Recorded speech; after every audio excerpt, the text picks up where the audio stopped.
I hadn't been inside the Monroe and Bishop Law Office since the spring. My grandfather took ill. Not since the afternoon I sat beside his hospital bed and promised I'd show up if anything ever happened to him. That was who I was to him. Alexandra Monroe, his only granddaughter, and the one person he trusted to look through the smoke when others saw fire.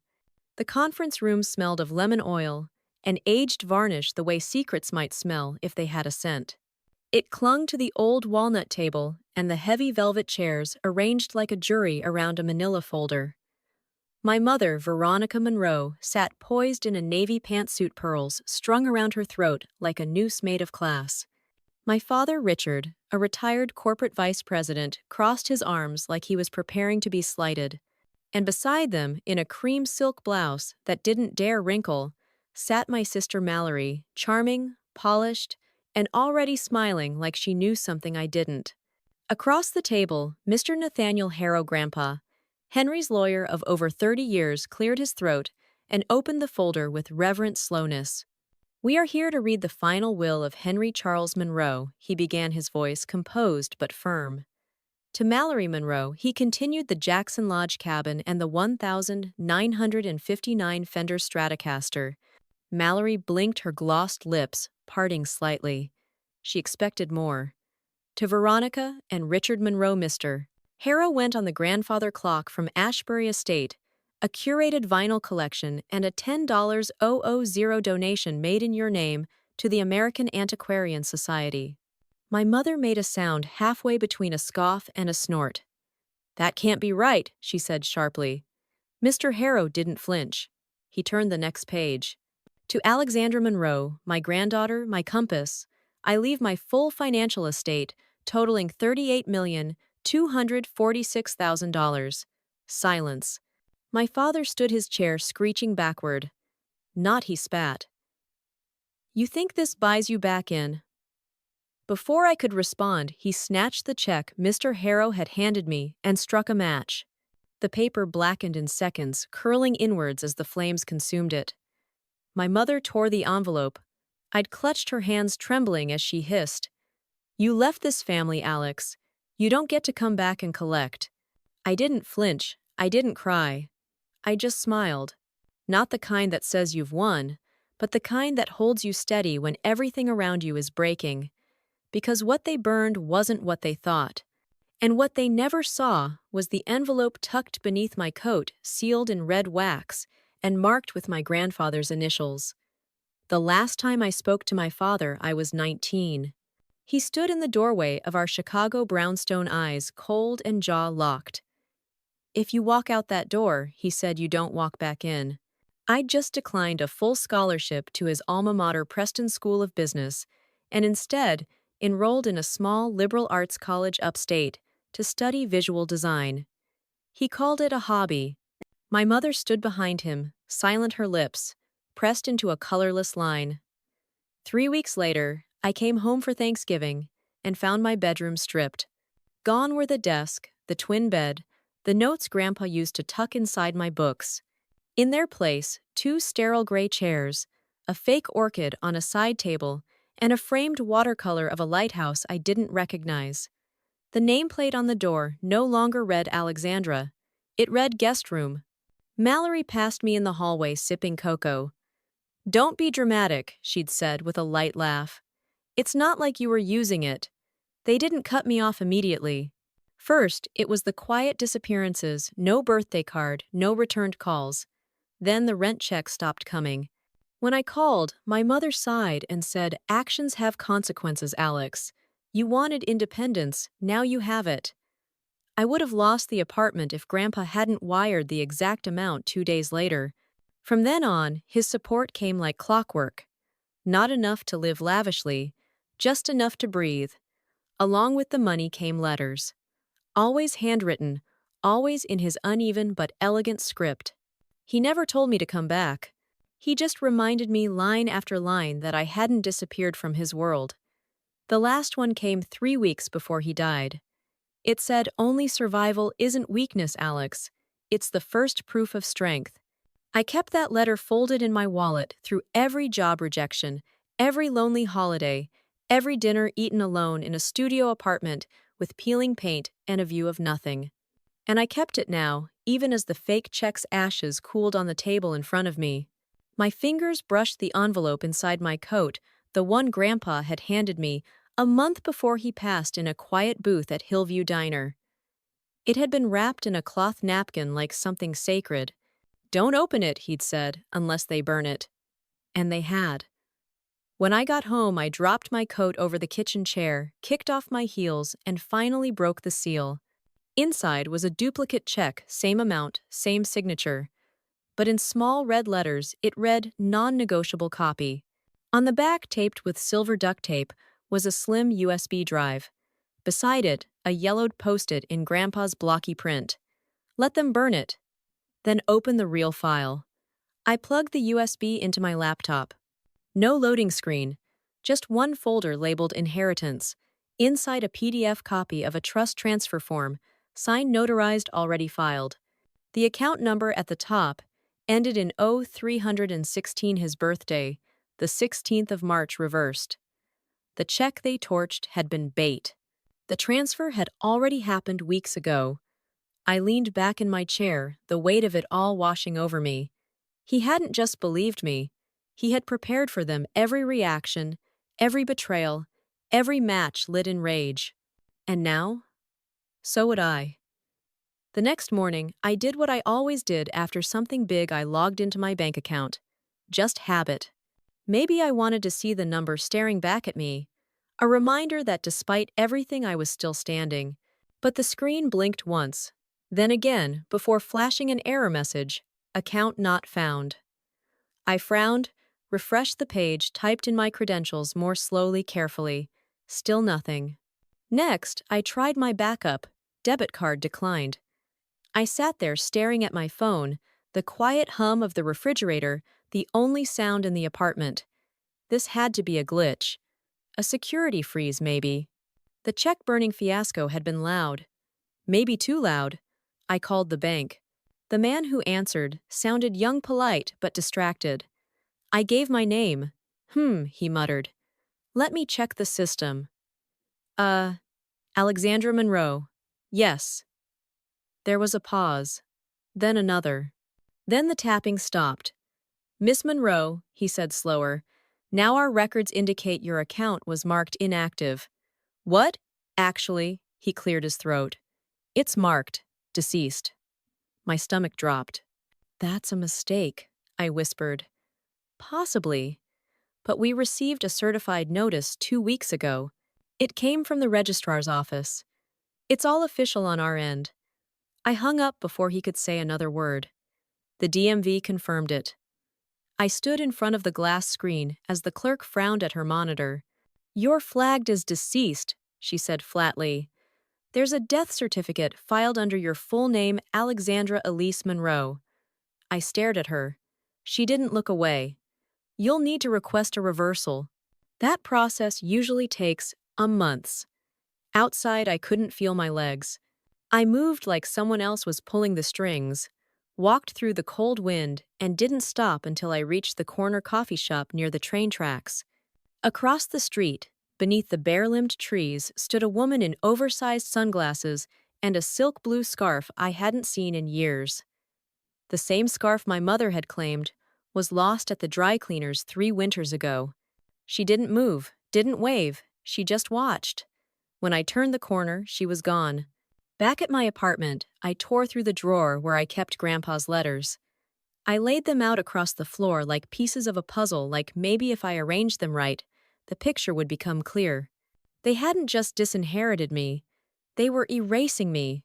Not metaphorically, literally. Quietly, methodically, and completely. And someone was watching to make sure it stuck. I opened my laptop and inserted the USB drive again. The same folder, Inheritance. I clicked deeper. There it was, Langford Vaults. Grandpa had once told me, half joking, that Langford was where he kept the real bone stuff too valuable or too dangerous to keep anywhere else. That name was now followed by coordinates and a label I hadn't noticed before: box array. Langford's public office didn't list any box array. But I knew the district, an old stretch between a boutique wine shop and a forgotten book cafe in Savannah. I'd been there with him once when I was younger. I remembered the alley the way the back door looked, like it belonged to a utility closet. I booked a ticket. The train ride down was long and hushed. I didn't talk, just kept checking my reflection in the window like it might show me something I hadn't noticed before, something more than a girl trying not to disappear. Langford Private Vaults was just as I remembered: an unmarked door, a brass bell above the frame, and a hallway that smelled like chilled stone. The woman at the front desk didn't ask for my ID, just looked at the key I held in my palm, a slender brass one wrapped in a frayed handkerchief Grandpa had given me on my 18th birthday, and nodded. "Box array," she said softly, and walked me back. The hallway narrowed the deeper we went. The walls were lined with metal drawers and faded security lights that buzzed softly overhead. We stopped in front of a drawer labeled number 17A array. She unlocked it, slid it forward, and left me alone. Inside was a single black fireproof folder. I lifted it with both hands. It was heavy. I waited until I was back in my hotel room before opening it. Inside, layered neatly, were 5 things: a certified cashier's check for $38,246,000, this one with a watermarked seal, and my name engraved in embossed lettering. Real. A stack of notarized land deeds, family property across multiple states, all under my name, corporate stock certificates, every voting share and executive authority of Monroe Kingston Holdings, my grandfather's legacy business transferred directly to me. A flash drive tucked inside a velvet pouch. A letter sealed in thick wax. I broke the seal and unfolded the paper. On it, Grandpa's handwriting. Steady, deliberate. "If you're reading this, they tried to bury you." Good. That means the plan is working. Open the file. Go to Charleston. Claim your name. Back at my desk, I inserted the flash drive and clicked the only file on it. Grandpa's face filled the screen. He was sitting in his sunroom, golden light streaming through the curtains, his voice warm but solemn. "If you're seeing this, Alex, it means they went through with it." "I thought they might. Your father always hated what he couldn't control. And your mother, she was raised to believe appearances were more important than people." He paused. "I gave you the name because I knew what it meant. Not money, not power, legacy. And now they'll learn they can't set fire to memory and expect ashes to obey." The screen faded. My phone buzzed. A message from an encrypted estate email Grandpa had created for me during the trust setup. Subject: blank body. "They're not after the money. They're after the signature." Attached was a document, an unsigned asset transfer form. At the top, Monroe Kingston Holdings. Below it, another form. Same layout, same content. But this one had my name already filled in, and the signature wasn't mine. They were selling the company, using my name, while I was legally dead. I opened the company's private dashboard access Grandpa had set up just for me months ago. I had ignored it, never expecting I'd need it. But there it was. Transfer proposals, asset movements, all rubber-stamped, approved under my forged signature. They hadn't just stolen from me. They'd made me disappear to do it. But they'd made a mistake. They thought people like me would stay gone.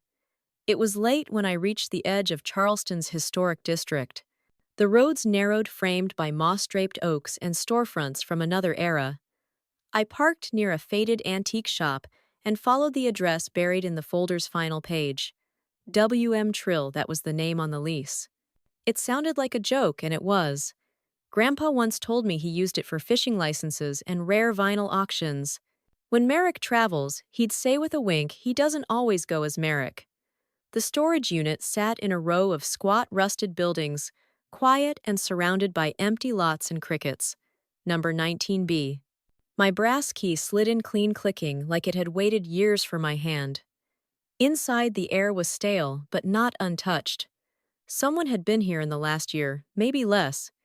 A single metal shelf ran along the back wall. On it, a black fireproof briefcase. My fingers hesitated before wrapping around the handle.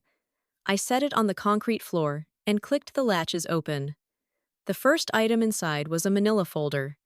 I reached for it with shaking hands. Inside, my original birth certificate. No edits, no hyphen, just my name, Alexandra Elise Monroe. Not the updated version with my stepfather's last name. Next came letters. 12 of them, each in Grandpa's familiar firm script. The first one dated 3 years back, the most recent one from just before his stroke. They marked time like memory stones: the Christmas I spent alone, my college graduation, the week my parents renewed their vows and didn't invite me. He'd written them all, never mailed them. Each ended the same way. They won't erase you, not while I'm still standing. Beneath the stack of letters lay something heavier, a legal folder marked with the gold stamp of the Monroe-Kingston Law Division. Inside was a second will signed and notarized after the date listed on my falsified death certificate. This wasn't the version my parents had seen at the reading. This one was clean, deliberate. It named me as the sole beneficiary of every corporate, personal, and real estate asset in Grandpa's portfolio. No Mallory, no Richard, no Veronica, only me. But the last page stopped me cold. A deed. Monroe Estate, Charleston, South Carolina. Ownership, Alexandra Elise Monroe. I ran my fingertips over the raised seal. This wasn't a trust share. This wasn't a rental property or passive inheritance. This was the estate, the family seat, the foundation beneath everything they controlled, and now it belonged to me. I sat down on a cracked plastic chair near the wall, the folder pressed against my chest, feeling the weight of my name in my hands for the first time in years. They had stolen my bedroom, my identity, my place at the table. But this they didn't know I had. And I wasn't going to let them keep pretending I didn't exist. The next morning, I walked into the law office of Sylvia Orton, a woman Grandpa had once referred to as the only person alive scarier than your grandmother. She was tall, gray-haired, and spoke with clipped syllables sharpened by decades of courtrooms and betrayal. I laid the briefcase in front of her. She opened it, scanned the documents, then looked up at me. "We'll move fast," she said. "No awe, just certainty." The challenge was filed in less than 48 hours. The hearing was scheduled for Monday. I spent the weekend reviewing everything: contracts, dates, signatures. I didn't cry. I didn't rage. I just studied. Because the courtroom wasn't about emotion. It was about proof. That morning, the courthouse lobby smelled like wax, tile, and time. I wore black. Not to mourn. As armor. They arrived together. Veronica and Richard, flanked by a young lawyer whose suit was too tight and confidence too loose. Mallory trailed behind them, scrolling her phone, glossy-lipped and unreadable. They didn't look at me. Judge Kinley presided: short sentences, sharper glare, no room for theater. Our case, Sylvia began, calmly contests the execution of Henry C. Monroe's estate, citing fraud, forgery, and unlawful suppression of legal identity. Their lawyer rolled his eyes. "Your Honor, my clients are the legal heirs on file. Any attempt to challenge the will after probate is..." Sylvia tapped her tablet. The courtroom lights dimmed. The screen behind the bench lit up. Grandpa's face appeared grainy but unmistakable. They were watching this, but even they tried to erase her. He looked straight at the camera. "I changed the will. No coercion, no pressure. I made Alexandra Monroe the sole heir. Because she earned it. Because she endured."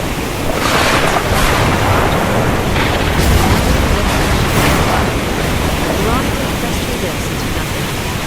Richard started to speak. The judge raised his hand. "Enough." This case as the sole legal heir to the Monroe estate. All counterclaims are suspended.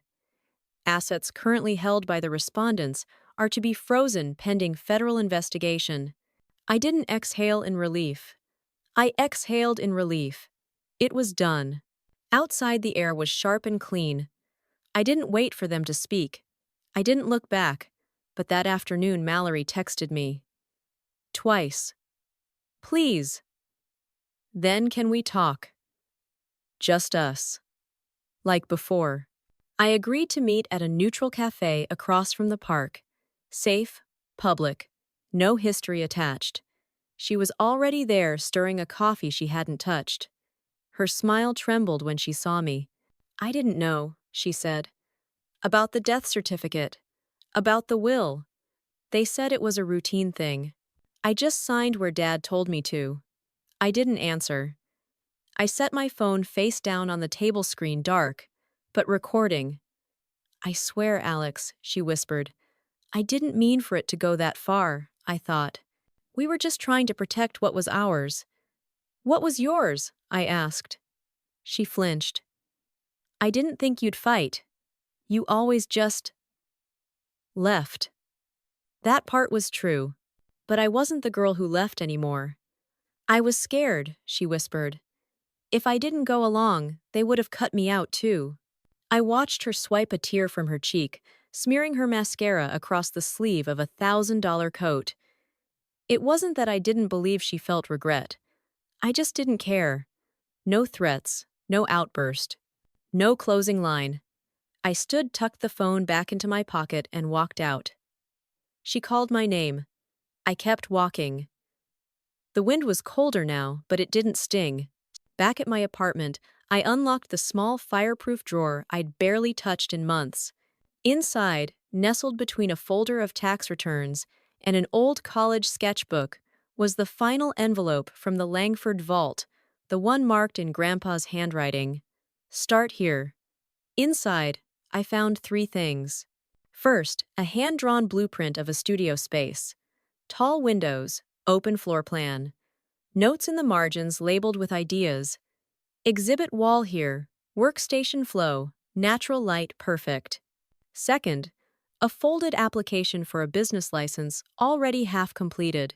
He'd filled out the names section for me, Monroe, and found, with his own shaky but sure handwriting. And third, a letter. 4 words underlined 3 times. Make something they can't erase. I sat on the floor of my apartment legs, crossed the letter trembling in my hands. This wasn't about money. It never had been. It was about voice, presence, legacy. They had tried to silence me. Grandpa had been preparing me to speak louder than they ever expected. 2 days later, I stood outside a small brick building, tucked between a florist and a laundromat on Delano Street. The studio wasn't perfect. The floorboards creaked, and the pipes moaned every time the heat clicked on. But it was mine. Closed on in my name deed notarized. The deed I held in my bag when I walked up the courthouse steps again. This time, not for revenge, but for foundation. I filed the paperwork that morning. The business was real. The name was mine. There was no press release, no parade. Just me and the quiet thrill of beginning again on my terms. But the story didn't stop there. Late that evening, a final email appeared in the estate account Grandpa had created for me. Subject line none. Attachment 1 video file. File name Monroe. Final. 3. I clicked. Grandpa sat on the porch of our old lake house, the one they sold behind my back the summer I turned 20. The screen door creaked in the background, and somewhere ducks were calling over the water. If you're watching this, Allie, he said, his old nickname. For me, you've done it. He smiled a slow, tired smile. You survived them. He shifted in his chair. I knew they'd come for what they couldn't build themselves. That's the thing about people who only know how to inherit. They fear those who create. You always created, even when it hurt. That's why I trusted you. He leaned forward. This is your foundation now. Do something they'll never forget. The screen faded to black. I sat in the dark for a long time, listening to the hum of the city outside. The silence wasn't empty anymore. It was earned. The next morning, I walked into my new studio with a box of blank canvases and the sketchbook Grandpa gave me at 16. On the first page, I wrote Day 1. No ghosts allowed. But ghosts came anyway. 3 days after the court ruling, a letter arrived at the studio. No return address. Just my name penned in a loose script. I recognized instantly my mother's blank. The studio. I stared at it for an hour before opening it. Inside was a single sheet of stationery. Alexandra, I suppose you think you've won. But this isn't a game. This was never about love or hate. It was about tradition. About keeping the Monroe name dignified. Your grandfather always had a blind spot for you. I'm sorry he passed it on. But if you think that the studio makes you family again, you're wrong. That name Monroe might be on your deeds now, but it won't change who you are. You left. You stay gone. Veronica, no warmth, no remorse. Just cold elegance and the sting of a door never closed, just locked from the other side. I folded the letter and slid it into the back of my drawer. Not because it hurt, but because I might need to remember how far I'd come. The next morning, the florist next door stopped by with a paper cup of coffee and a shy smile. I saw you move in, she said. You opening a gallery or something. Something like that, I said. Eventually, I told her my name. She raised a brow. Monroe, huh? Like the estate. I nodded. She looked at me for a moment longer, then handed me the cup. Welcome to the block, Miss Monroe.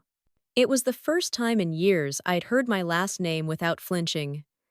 At night, I hung the blueprint of the studio on the back wall and pinned Grandpa's last letter beside it. Then I unpacked my first canvas. It didn't have to be perfect. It just had to be mine. And it was. The building creaked, and the heat kicked on again. But I was warm. I didn't hear from Richard for almost a month. Then, one rainy Tuesday afternoon, a manila envelope arrived at the studio. The handwriting on the front was unmistakably his rigid all caps, as if each letter were trying to stand on its own. I stared at it for a long time, before sliding it open with the edge of my palette knife. Inside was a typed letter and a small black and white photo. The photo was of me, 8 years old, sitting beside Grandpa on the dock behind the Monroe house, legs dangling, each of us holding a fishing pole with red bobbers floating on glass water. I was smiling like the world hadn't touched me yet. The letter was short. Alexandra, I was wrong. I didn't understand what he saw in you because I didn't know how to see it myself. You weren't supposed to fight back. I taught you that, and that's on me. Do what you want with the photo. It's the only one I kept. Richard. I folded it once and tucked it into the box where I kept the letters Grandpa never mailed. Not forgiveness, but a marker. A recognition. The next month, Mallory emailed me again, just one sentence. Can I come see the studio? I didn't respond. Instead, I started work on my first real installation, something bold, unapologetic. A timeline of reclaimed pieces, torn ledgers, courtroom printouts, scanned letters, and newspaper clippings. The working title, Erasure. It wasn't about revenge. It was about memory. A few local artists stopped by while I worked. One woman stood in front of a half-finished panel for almost 10 minutes, her eyes glistening. This, she whispered, feels like it was made for me. I nodded. It was. Word spread. Slowly at first, then faster. Local press. A feature in the Savannah Morning Chronicle. A message from a gallery coordinator in Atlanta asking if I'd consider expanding the show. Grandpa would have hated the attention and loved that I earned it. By spring, the studio was open 3 days a week to the public. The name above the door read Monroe and Found, and every piece inside was touched by the same quiet promise. They won't erase you. I never saw Veronica again. Last I heard, the IRS was reviewing some questionable transfers, and Richard had stepped down from the board of Monroe Kingston Holdings. Their lawyer filed a motion to dissolve several shell companies, but the courts had already frozen most assets. Mallory moved to Portland, sent me a blurry picture of her dog unprompted. I didn't answer. The damage had been done, but so had the rebuilding. One afternoon, I walked the Charleston property Grandpa had left me. The old trees still stood, tall branches, heavy with moss and time. I passed the porch where he'd recorded his last message, my steps echoing across the boards. I stood there a long while, wind brushing my face like a whisper. Not mourning, just remembering. I wasn't the girl who begged at closed doors anymore. I wasn't the guest in my own story. I was Alexandra Elise Monroe, and I had arrived. This was never a story about wealth. It was about voice memory and the fight for one's place in the world. When Alexandra Elise Monroe returned for her grandfather's will reading, she expected tension, but not betrayal so precise it erased her very identity. With $38 million burned before her eyes and a forged death certificate nullifying her existence, Alexandra was pushed to the edge of silence. But her grandfather had planned for their cruelty, embedding truths into secret vaults, velvet pouches, and digitized messages meant only for her. What followed was not a revenge tale, but a resurgence. With legal documents, hidden deeds, and quiet resolve, Alexandra didn't just reclaim what was stolen, she rebuilt what was lost. A name, a future, a legacy. She endured courtroom battles, sibling confessions, and the chilling realization that family can weaponize tradition like a blade. But through it all, her grandfather's voice remained steady, urging her not to seek vengeance, but to create, to stand, to build something that could never be erased again. In the end, Alexandra didn't return to take her place at their table. She built her own. And in the quiet of her studio beneath her name, carved in wood and glass, she made art from ashes, not for headlines, not for validation, but for herself. A whisper turned into a declaration. They tried to erase me, but I left a mark they'll never scrub away.